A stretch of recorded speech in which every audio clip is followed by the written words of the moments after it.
Pick your pencil. Ready for dictation. Dictation start in 5 seconds.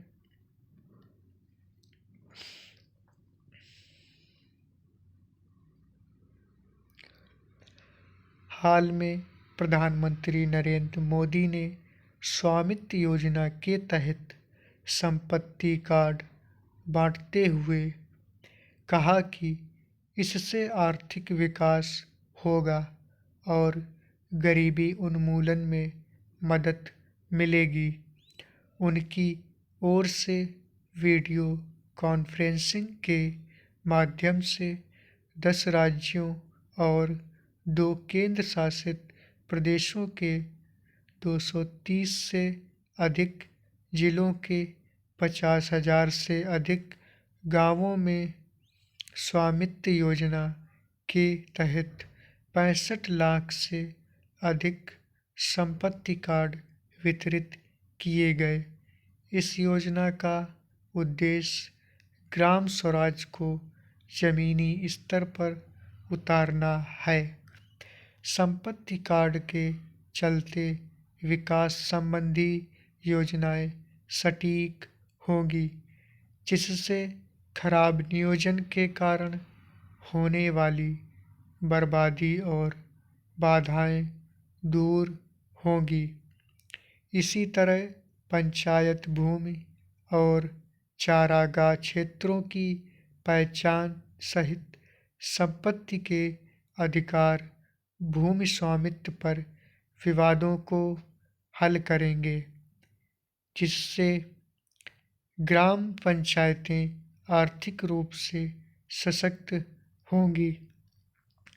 संपत्ति card से आपदाओं के दौरान मुआवजे का दावा भी आसान हो जाएगा।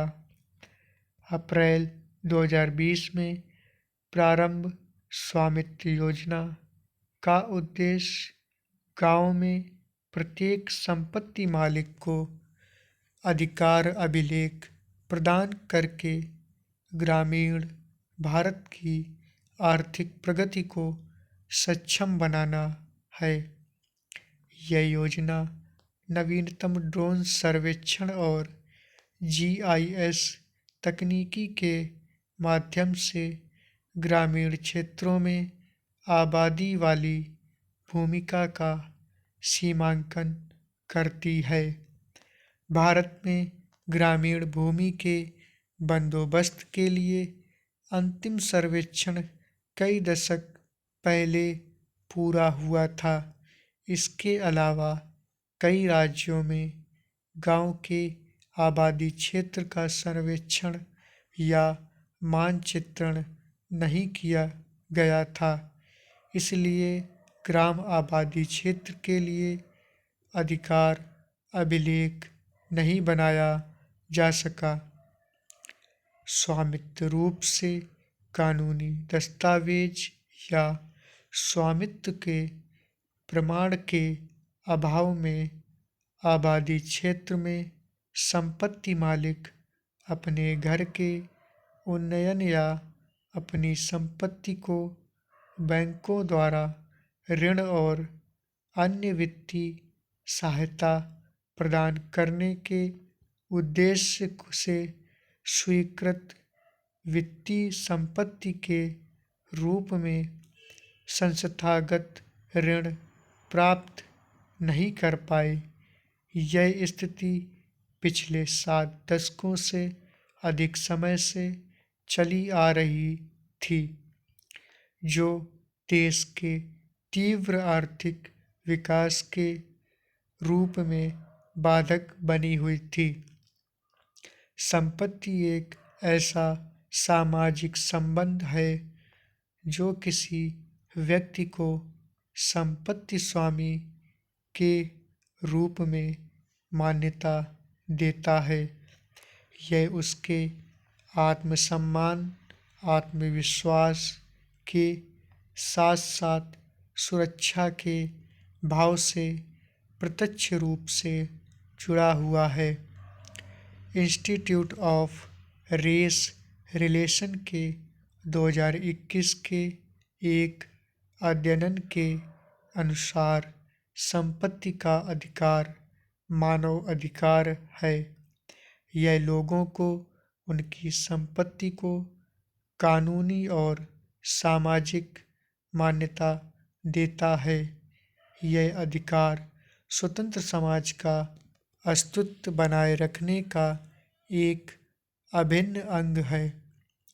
2008 में यूएनडीपी के तहत बने कार्यसमूह commission on the legal empowerment of the poor की सह अध्यक्षता पूर्व अमेरिकी विदेश मंत्री मैंडेलिन अल्ब्राइट और पेरू के अर्थशास्त्री हर्नाडो डी सोटो ने की थी। इस समूह ने making the law work for everyone शीर्षक से अपनी रपट में कहा था कि संपत्ति के अधिकार को मौलिक मानव अधिकार के रूप में समझा जाना चाहिए। निजी संपत्ति का अधिकार देश की आर्थिक प्रगति में कैसे भागीदारी निभाता है, इसके उत्तर में डी सोटो कहते हैं कि किसी विकासशील देश की आर्थिक प्रगति में बाधक उद्यमिता की कमी नहीं, अपितु वह आर्थिक सामाजिक ढांचा है जो निर्धन को संपत्ति के अधिकार से वंचित करता है। Thank you.